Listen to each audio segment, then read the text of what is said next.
Agradecidos a Dios por permitirnos continuar con nuestro estudio bíblico del libro de los Hechos de los Apóstoles, hoy estaremos revisando la segunda parte del capítulo 17, que por cierto ya en la semana anterior también chequeamos los versículos del 5 al 8, refiriéndonos a esa gran violencia que hubo de la turba contra Pablo y Silas, en el cual se reunieron a hombres malos que se levantaron contra ellos porque estaban oponiéndose a que la palabra de Dios sea predicada.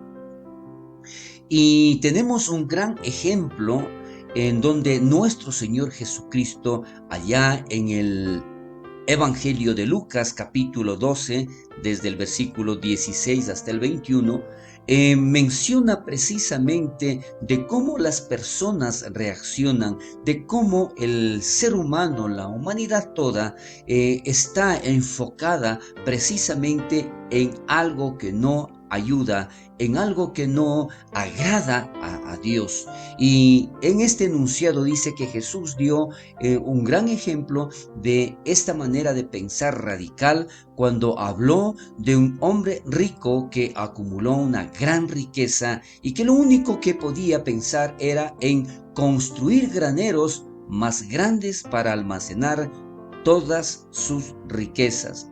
Nosotros podríamos pensar en este hombre como un líder cívico, un gran trabajador, o reconocerle como un hombre importante en el cual con mucha inteligencia y dedicación llegó a tener tal riqueza, pero aquí Jesús precisamente voltea todo esto y nos hace ver que o lo califica a este hombre como un hombre necio. ¿Por qué?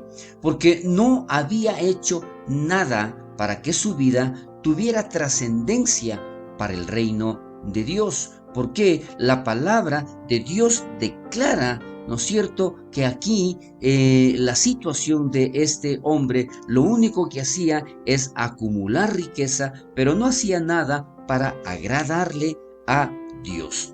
Y ese problema, como decía inicialmente, de la humanidad entera, que se ha dedicado a hacer algo con relación al bienestar, con relación a la riqueza, con relación a la acumulación de el dinero. Y la Biblia también declara que el problema de la humanidad es el amor al dinero, no el dinero en sí.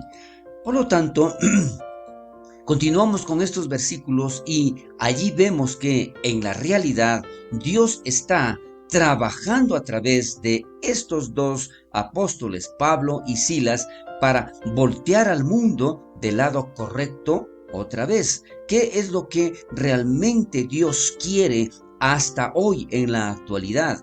Que nosotros podamos ver en realidad qué es lo correcto, pero lamentablemente cuando una persona se encuentra de cabeza, la dirección correcta le parece contraria. ¿Por qué? No está viendo de forma correcta.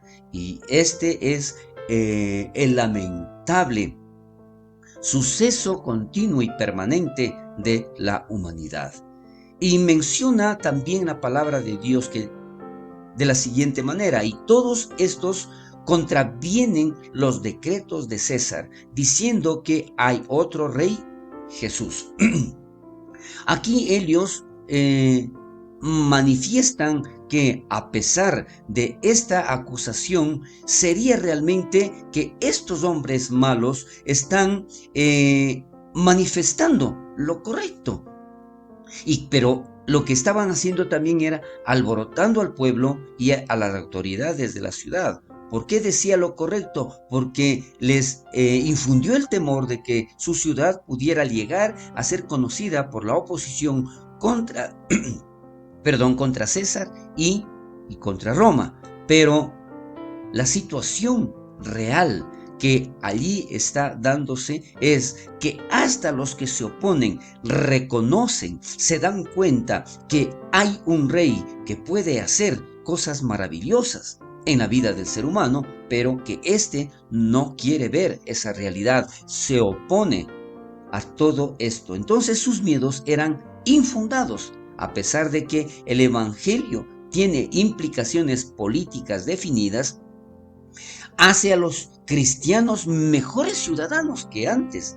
Por lo tanto, en esta ocasión y en todos los tiempos, lo que el gobierno, lo que los políticos mismos deberían darse cuenta que si es un cristiano que cree en Dios y que quiere hacer conforme a la palabra de Dios, con seguridad es una persona que ayudaría a los fines correctos en cualquier país. Entonces, sus oraciones por los oficiales del gobierno de turno serían las más útiles que toda la mayoría de gente pueda imaginar. ¿Qué queremos decir con esto? Que un verdadero cristiano, al cumplir con la palabra de Dios que dice que nosotros debemos orar por las autoridades constituidas, esto sería un gran beneficio para todo el mundo. Pero lamentablemente, esta situación, como se mencionó anteriormente, es todo lo contrario. Lo ven de una manera negativa. Hasta la acusación infundada de revolución política llegaba un halago escondido. Por eso lo que decía, que ellos, los hombres malos inclusive, entendieron que los cristianos enseñaban que Jesús era un rey, que tenía derecho a gobernar sobre toda su gente. Este es un mensaje que poco a poco se está perdiendo. Es un mensaje que en la actualidad, que asisten a la iglesia, que conocen de la palabra, no la están aplicando y se están olvidando que Jesús es nuestro Rey. Aquí hay un comentario en donde dice que puede ser por esta razón que Pablo evitó utilizar las palabras rey y reino en sus cartas a los conversos, para precisamente evitar que las autoridades imperiales gentiles las malinterpretaran para connotar oposición al imperio y al emperador. Sí, es esto lo que Pablo estaba evitando. Si además Pablo no lo estaba diciendo, ¿cómo ellos entonces se dieron cuenta que realmente Jesús es el Rey? Porque todos debemos saber y todos de una u otra manera sentimos que Jesús es nuestro Salvador, pero no lo quieren aceptar. Más adelante, en lo que se refiere a los versículos del 9 al 10, la parte A, Pablo y Silas salen de Tesalónica de noche. Lamentablemente por todas estas, por estos escándalos, ellos tuvieron que salir también de el lugar llamado Tesalónica. Y dice en la palabra de Dios, pero obtenida fianza de Jasón y de los demás los soltaron. Porque recordemos que aquí esta turba fueron a buscar precisamente a Pablo y Silas, pero al no encontrarlo en la casa de Jasón, en donde se reunían los cristianos, estos hombres tomaron prisionero a Jasón y a los demás que estaban con ellos, y esto fue justamente cuando estaban en la cárcel.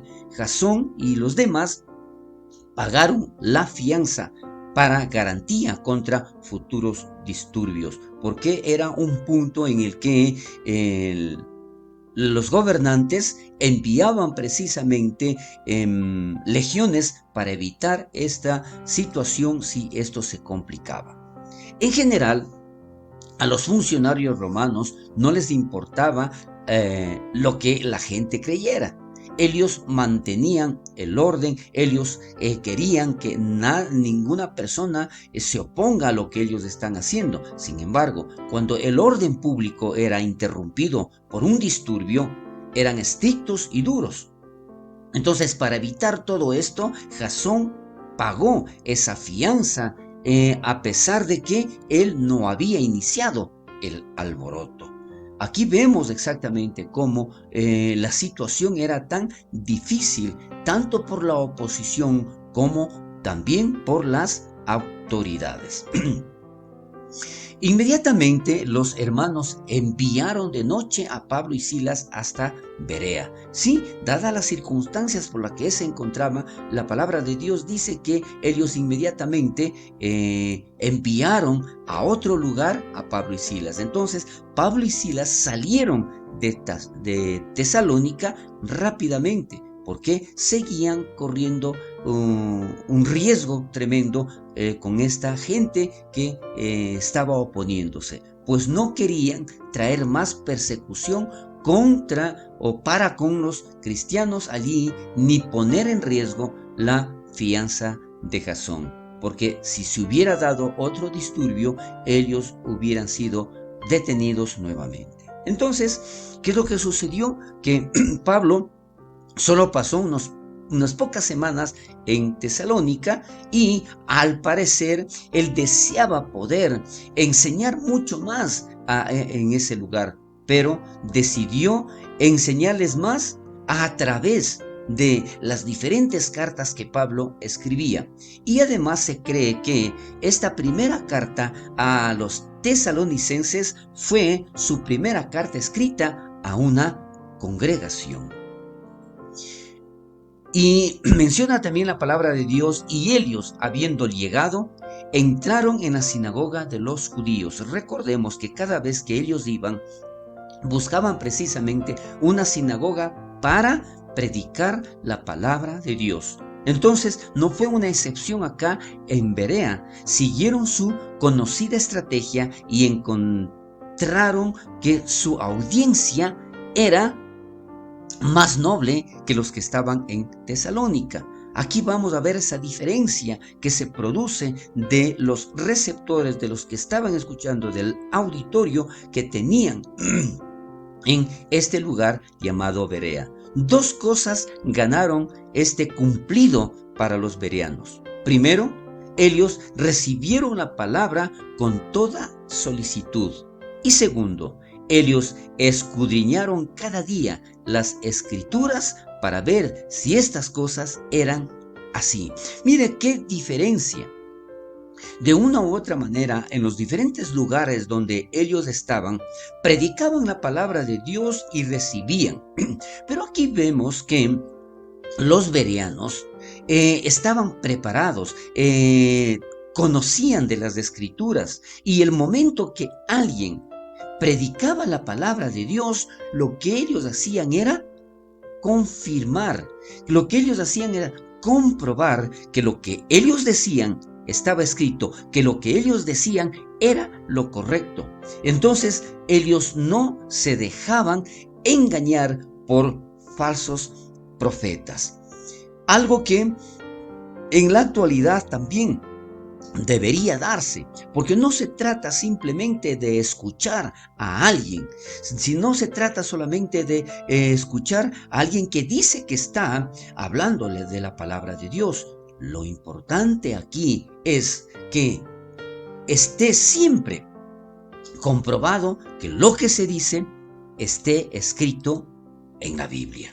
Entonces los bereanos escucharon las enseñanzas del apóstol y teólogo más famoso de la iglesia primitiva, que es precisamente de Pablo, de quien estamos hablando, y es el autor humano de por lo menos 13 libros del Nuevo Testamento. Sin embargo, escudriñaron las escrituras cuando Pablo enseñó para ver si su enseñanza era verdadera, si la enseñanza provenía de las escrituras. Ellos no aceptarían la enseñanza de Pablo sin haber revisado por sí mismos para poder saber si estas cosas eran así. Es importante entonces darnos cuenta lo que nosotros todos que conocemos de la palabra de Dios siempre debemos estar confirmando que lo que se dice es real. Hasta aquí llegamos con nuestro estudio bíblico.